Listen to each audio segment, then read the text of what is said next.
Hey guys, it's Comic Central here, and today we're going to be looking at just who is Spider-Man's strongest foe. Let's get into this.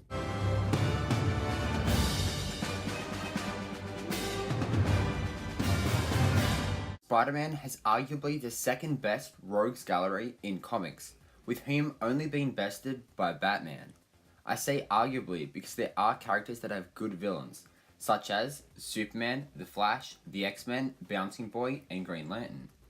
In anticipation for the Spider-Man PS4 game coming out, I thought we'd look at the strongest character Spider-Man has to face off against. So, who is it? At first glance, many might say Rhino is the strongest character for Spider-Man to face off against.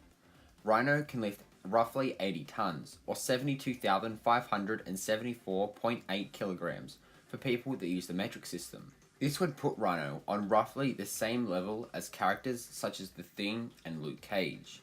To be completely honest, although Rhino isn't the strongest character in Spider-Man's rogue gallery, it would have just been a massively missed opportunity to not mention him within this video, as Rhino is a Marvel bruiser after all. So if not Rhino, who could be the strongest villain for Spider-Man? The second option that most people, including me, might have went to, I am assuming anyway, would be one of the two main symbiote characters, those two being Venom and Carnage. Venom is weaker than Carnage, as Venom has the power and strength of the original symbiote, Spider-Man, and technically Deadpool, as well as Eddie Brock's own strength. Check more symbiote videos on my channel to find more out about that. Carnage has the strength of all of them combined, plus his own strength. So as you could imagine, if he hit you, well, let's hope someone can call an ambulance. That is, if Carnage doesn't get to them first. Despite this, neither of the symbiotes are strong enough to take the top spot, despite them being tough contenders, but they just aren't strong enough to be Spider-Man's most deadliest villain. Another character that could be argued about is Kingpin, and to cut that short, the simple answer is no.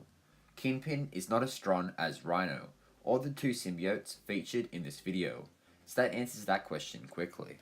Another contender could be Green Goblin, but as much as he has impacted Spider-Man the most, such as killing Gwen Stacy, he is not the strongest Spider-Man villain, but is certainly the most impactful to the web splinter.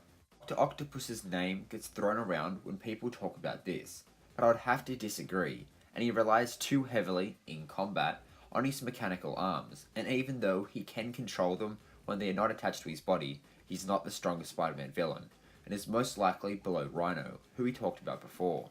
But still, even then, what is the final answer? Is it bugging you now? Well, to help you out with the answer, it is Morlun. What? Who is Morlun? Well, Morlun is the strongest and deadliest foe to Spider-Man. To give you a perspective of Morlun, he temporarily killed the Earth-616 version of Spider-Man, which is the base version of the character, during the story arc called Spider-Man the Other.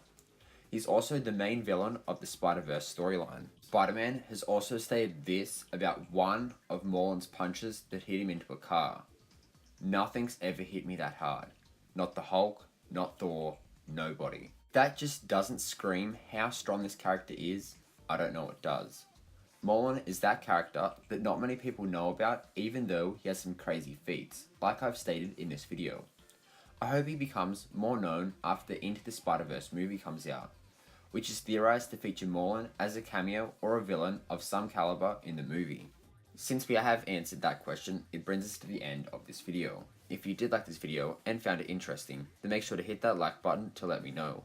Also, comment your thoughts and opinions on this video and if you expected that answer to the question. Comment any video suggestions you have. I take all comments and suggestions into consideration. Also, don't forget to subscribe to keep up to date with new videos coming out every Wednesday and Sunday. And with that said, I'll see you guys next video. Bye.